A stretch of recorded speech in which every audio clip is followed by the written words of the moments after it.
They're men and women like the soldier and soon-to-be veteran I met a few months ago, Jacare Hogan.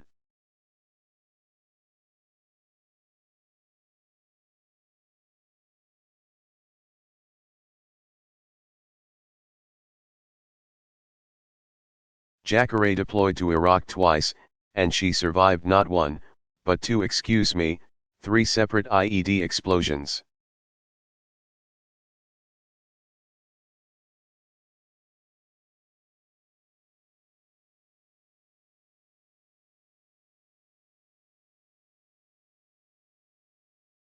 And when she was well enough, she deployed again, this time to Afghanistan.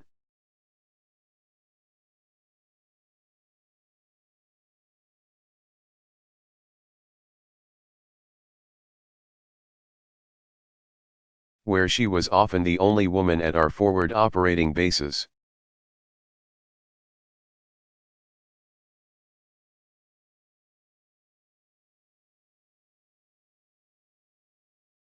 She proudly wears the Combat Action Badge.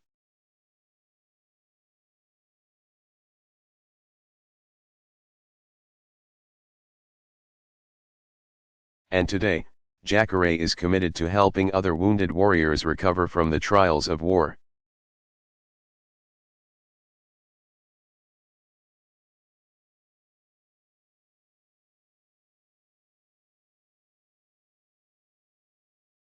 Helping the troops, she says, is what I'm all about.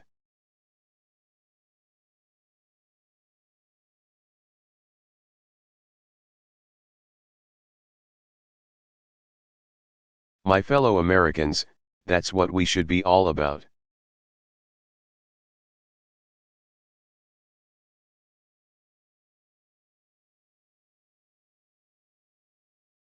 Our work is more urgent than ever, because this chapter of war is coming to an end.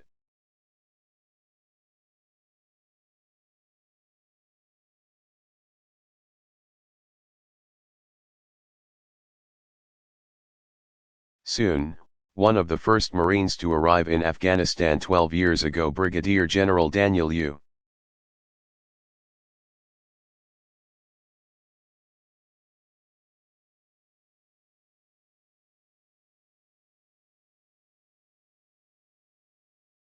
will lead his Camp Pendleton Marines as they become one.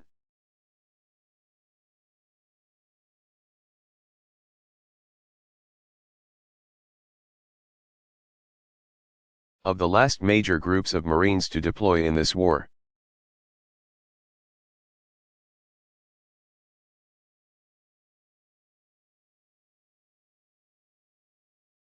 And over the coming months, more of our troops will come home.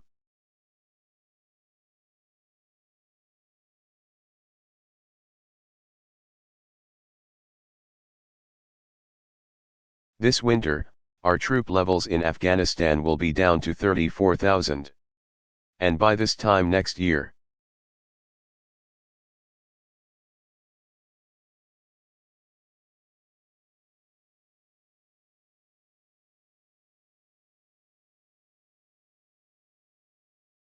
the transition to Afghan-led security will be nearly complete.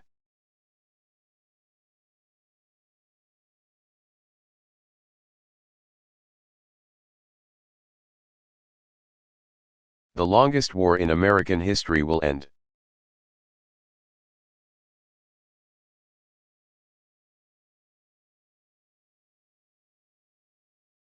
As is true after every conflict, there is a risk that the devoted service of our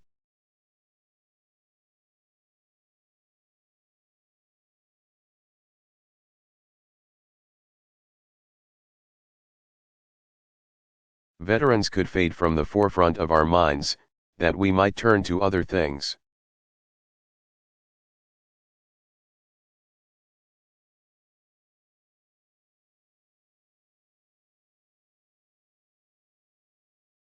But part of the reason we're here today is to pledge that we will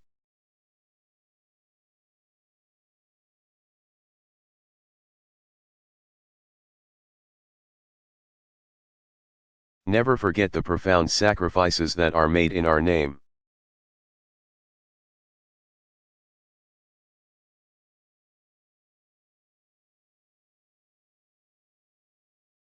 Today reminds us of our sacred obligations.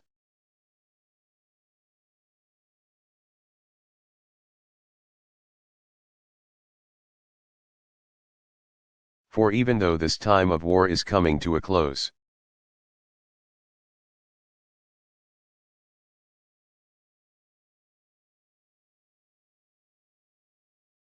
our time of service to our newest veterans has only just begun.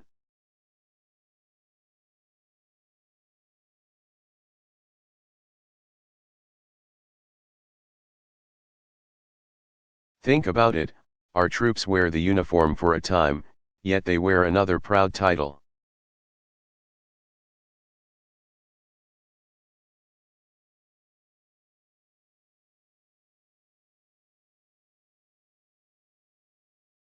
The title of veteran, for decades for the rest of their lives.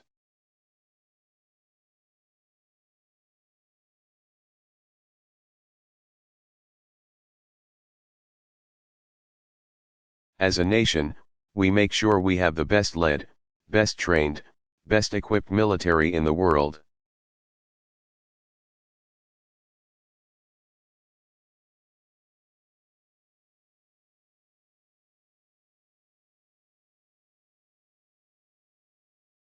We have to devote just as much energy and passion to making sure we have the best cared for.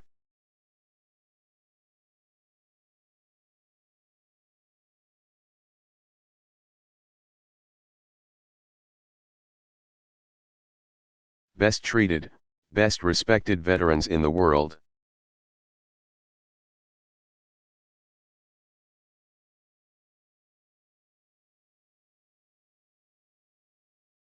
So when we talk about fulfilling our promises to our veterans,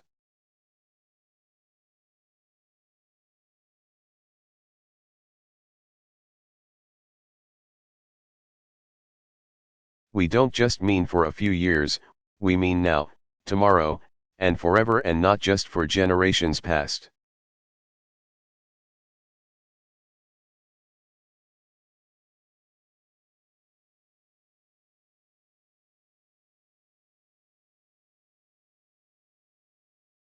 But for this generation of veterans and all who will follow.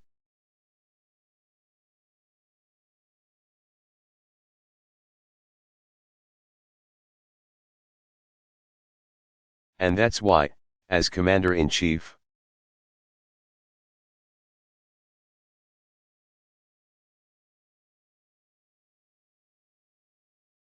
I'm going to keep making sure we're providing unprecedented support to our veterans.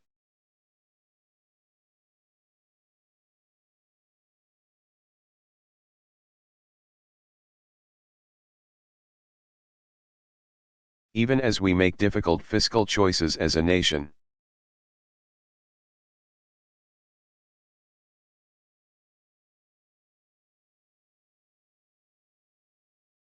We're going to keep making vital investments in our veterans.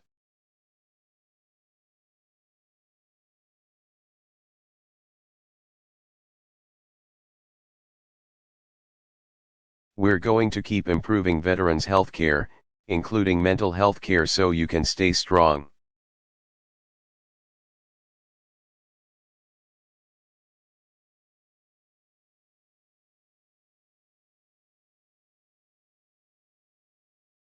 We're making sure that veterans not covered by the VA can secure quality, affordable health insurance.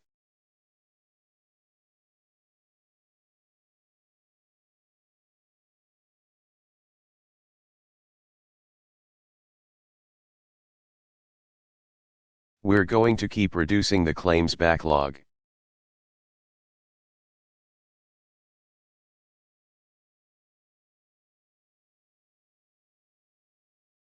We've slashed it by a third since March, and we're going to keep at it so you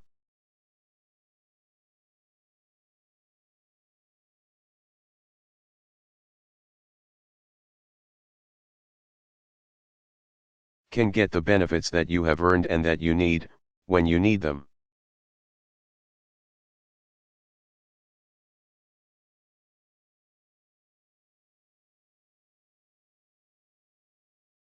We're going to keep helping our newest veterans and their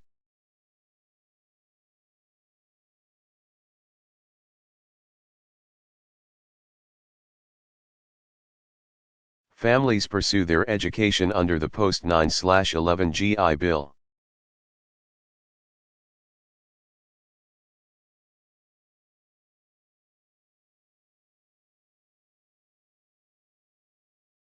We just welcomed our 1 millionth student veteran, and we're ready for all those who come next.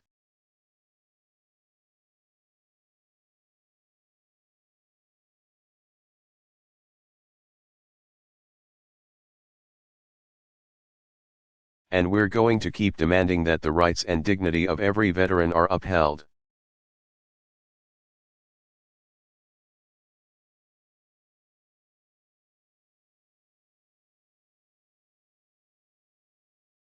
Including by pushing for the Disabilities Treaty so that our disabled veterans enjoy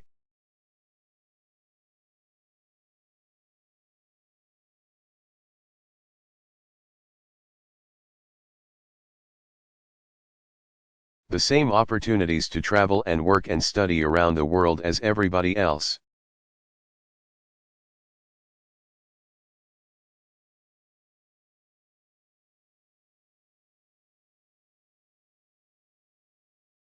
And with the help of Michelle and Dr.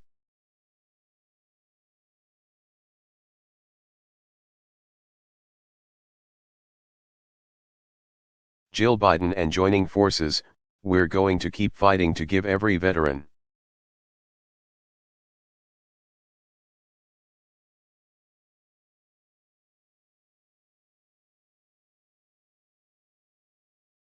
who has fought for America the chance to pursue the American dream a fair shot.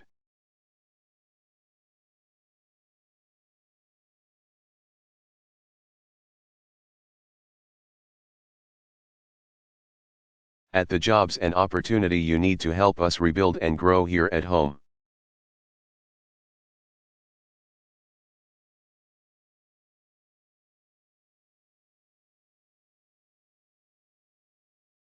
Because you're bringing home the skills and the work ethic and leadership necessary.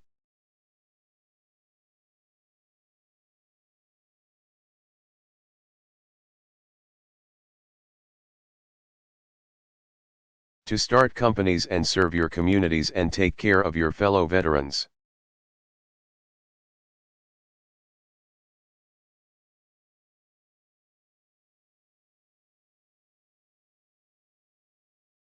And that's our promise to you and all who have served, to be there.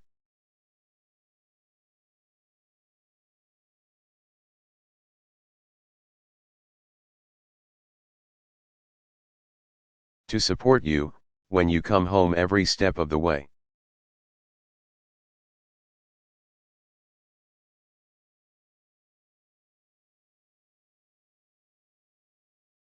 And as a nation, we will strive to be worthy of the sacrifices that you've made.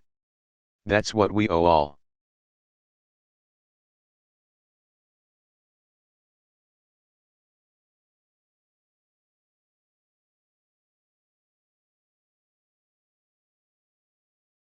Our veterans. That's what we owe veterans like Richard Overton, who served in the Army in World War II.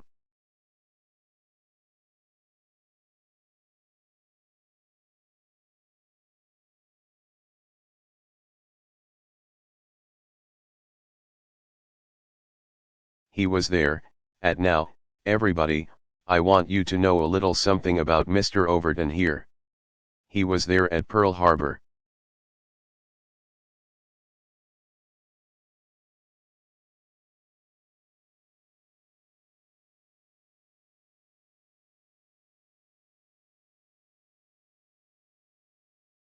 When the battleships were still smoldering. He was there at Okinawa. He was there at Iwo Jima.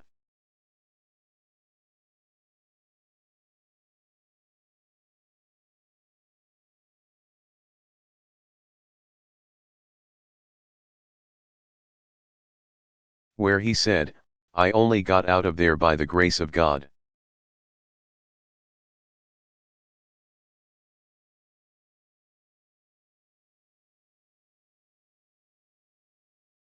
When the war ended, Richard headed home to Texas to a nation bitterly divided by race.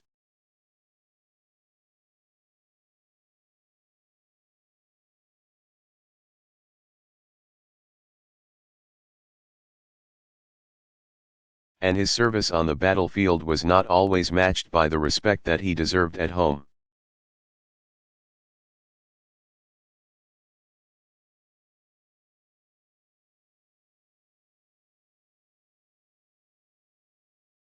But this veteran held his head high.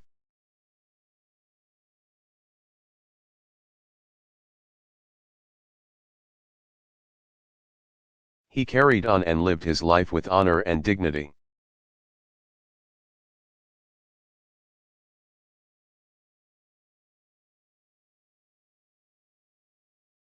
He built his wife a house with his own 2 hands.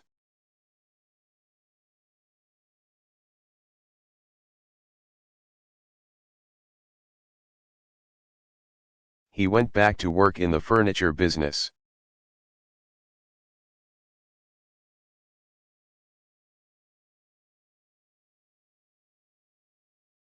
In time, he served as a courier in the Texas state capitol.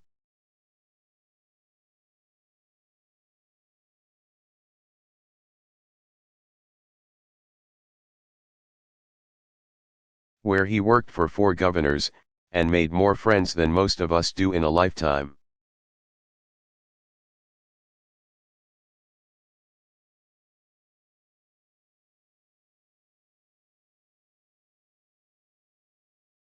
And today, Richard still lives in the house that he built all those years ago.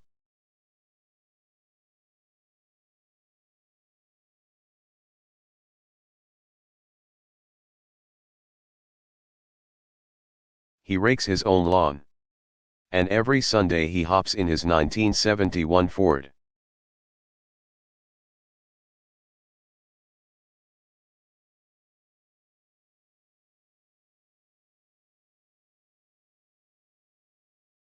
Truck and drives one of the nice ladies in his neighborhood to church.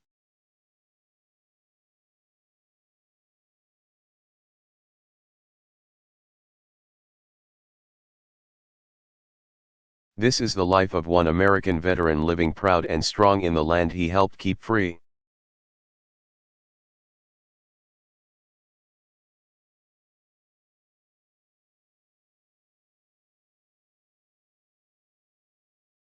And earlier this year, the great folks at Honor Flight Austin brought Richard to Washington.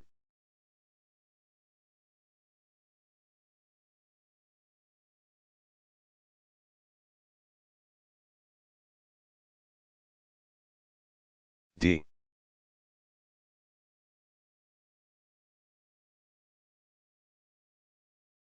C. For the first time. And he and his fellow veterans paid their respects at the World War II Memorial.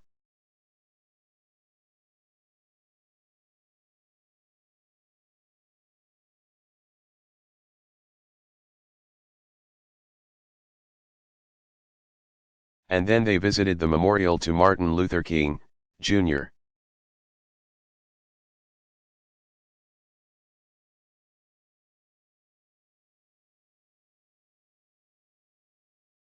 And as Richard sat in a wheelchair beneath that great marble statue, he wept.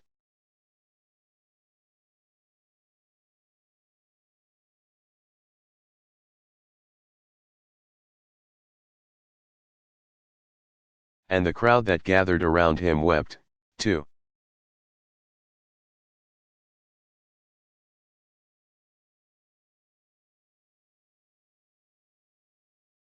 To see one of the oldest living veterans of World War II bear witness to a day.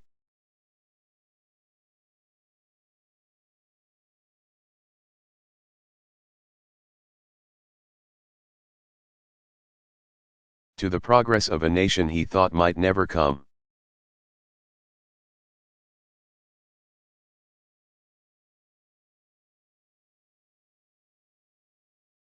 Richard Overton, this American veteran, is 107 years old.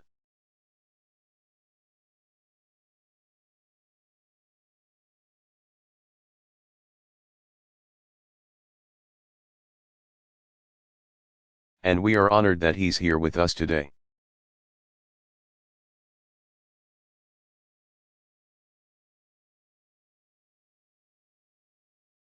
So let's ask Richard to stand again because he can stand.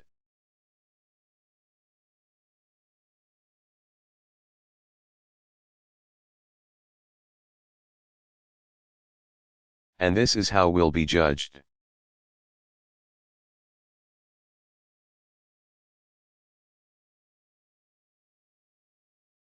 Not just by how well we care for our troops in battle, but how we treat them when they come home, and by the America we build together.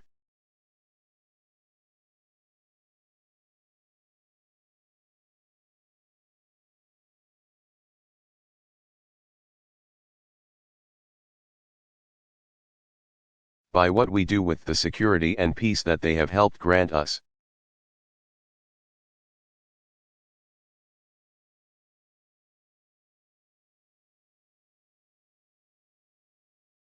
By the progress that allows citizens from Richard Overton to Jacare Hogan to play their part in the American story.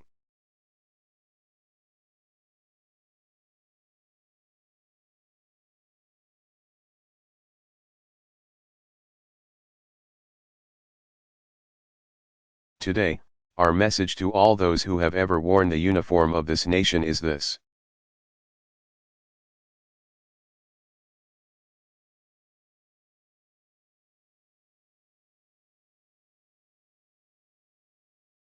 We will stand by your side, whether you're 7 days out or, like Richard, 70 years out.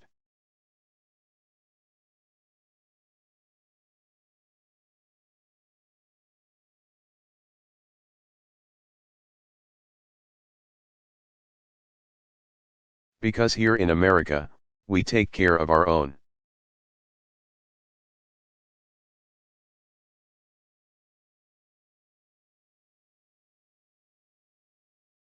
We honor the sacrifice that has been made in our name, for this nation that we love.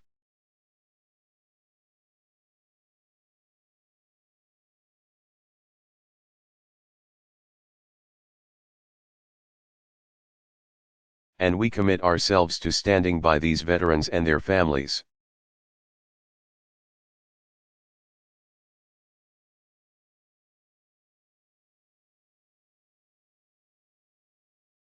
For as long as we're blessed to walk this earth.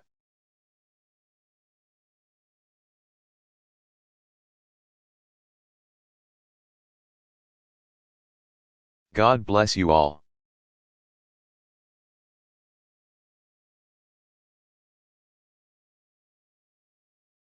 God bless our veterans.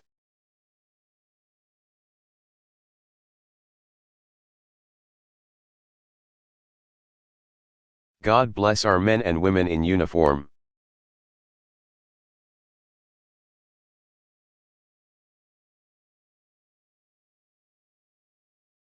And God bless these United States of America. Thank you.